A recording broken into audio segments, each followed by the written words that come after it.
Nah ada lagi ini robek gak ada ujungnya, ini yang paling pas buat masjid itu. Saya mau cerita sedikit boleh? Boleh. Tentang ini cuma cerita ya, tapi ada hikmahnya.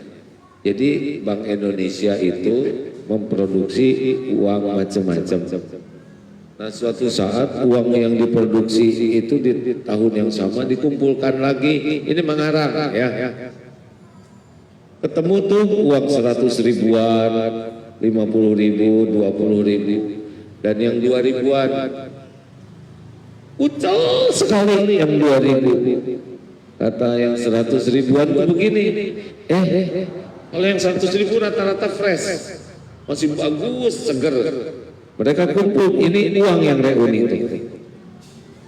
Kamu kenapa kucel bener?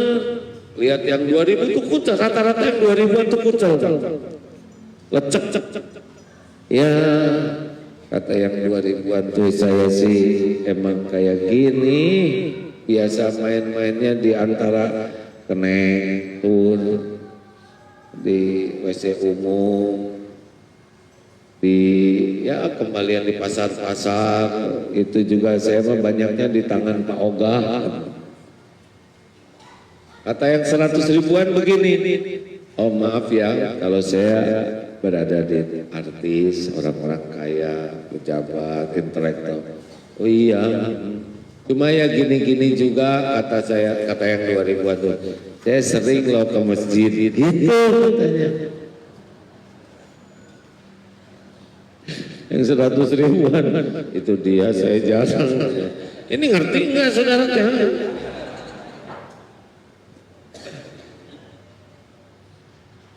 Ayo, punya mobil angkut orang kalau mau pergi jemput. Terkesan kemarin di Jepang tuh ada mualaf. Kalau ke masjid tidak mau sendiri, karena di sana jauhnya ke masjid, dijemput orang-orang Islam lainnya. Sampai 5 orang, pulangnya dianterin lagi. Padahal musim salju di Sapporo itu -8, serasa -14. Tetap baik ke masjid, luar biasa.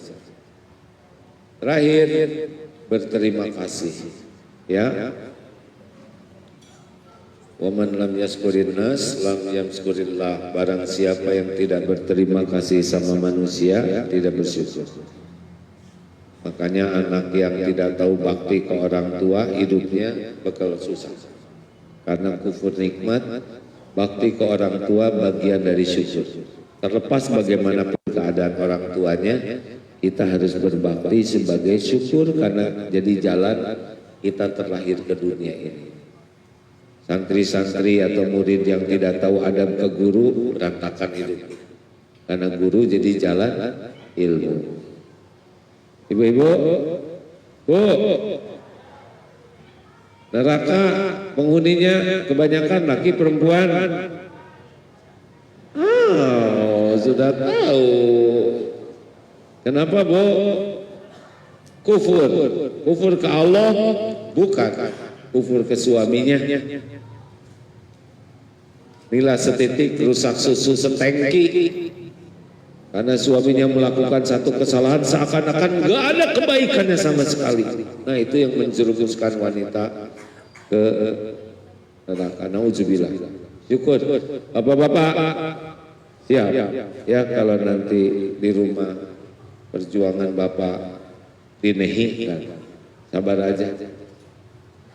Doakan supaya bisa bersyukur. Jangan dituntut. Sing syukur kamu. Jangan begitu Pak. Nanti makin gak syukur, tenang aja. Terakhir bonus at-tahadus bin nikmah. Boleh punya rumah bagus, boleh. Punya mobil bagus, boleh. Punya dunia ini boleh, Nabi Sulaiman juga punya. Tapi ada tapinya. Setiap orang yang lihat apa yang Allah titipkan, kita declare ini adalah milik Allah. Ini adalah amanah Allah. Ini adalah titipan Allah. Dan ini nanti dihisab oleh Allah di akhirat. Gitu. Jadi wah bapak mobilnya bagus betul nih. Ya ini ujian dari Allah. Amanah dan mobil ini bakal dihisab di akhirat. Yang ngomong itu jadi ingat ke Allah.